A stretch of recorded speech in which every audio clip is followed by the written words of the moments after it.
There is an old Zen story. A man was crossing a river alone in his boat. The water was calm, and his mind was quiet. As he drifted along, he noticed another boat moving directly toward him. At first, he called out gently, asking the other person to steer away. There was no response. He called again, louder this time. Still nothing. As the distance closed, irritation arose. His thoughts turned sharp. Anger followed quickly behind. He felt disrespected. He felt ignored. His calm was gone. Just as the two boats collided, he looked up and realized the other boat was completely empty. No one was inside. In that instant, his anger disappeared. Not because the situation changed, but because his assumption did. Zen masters use this story to point to a simple truth. When there is no one to blame, anger has nowhere to land. In Zen, suffering does not come from events themselves, it comes from the meanings we attach to them.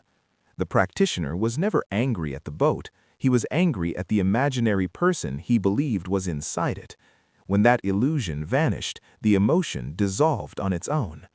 This is why Zen does not teach us to suppress anger, but to see clearly through it. Modern psychology echoes the same insight.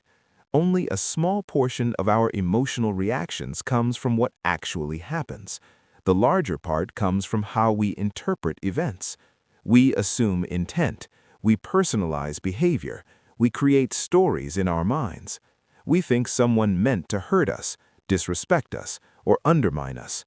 But in many cases, the situation is simply an empty boat. It is ignorance, habit, distraction, or someone acting from their own limitations. When we constantly assume malice, our emotions become easy to trigger and easy to control by others.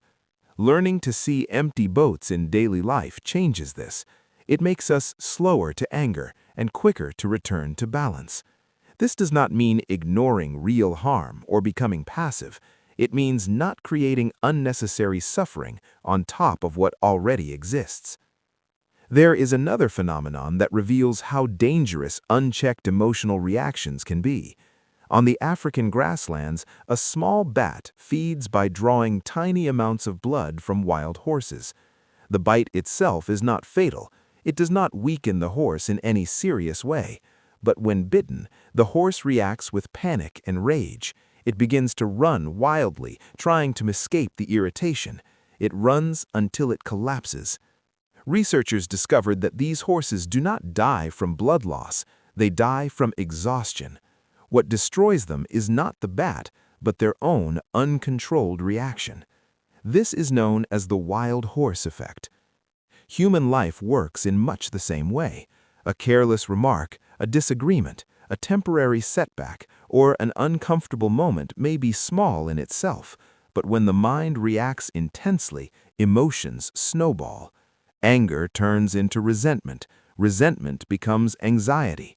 Anxiety hardens into bitterness. The original problem was minor, but the emotional reaction transforms it into something overwhelming. Spiritual maturity is learning to stop running, to pause when emotions rise, to breathe instead of react, to recognize when something does not deserve our life energy. Because the moment emotions take control, clarity disappears, and when clarity disappears, suffering multiplies. Life will always present challenges. People will disappoint us. Situations will not always go our way. But what truly defeats us is rarely life itself. It is our failure to steady the mind when emotions surge. When we learn to see empty boats and refuse to run like the wild horse, peace returns naturally. Not because life becomes easier, but because we become wiser.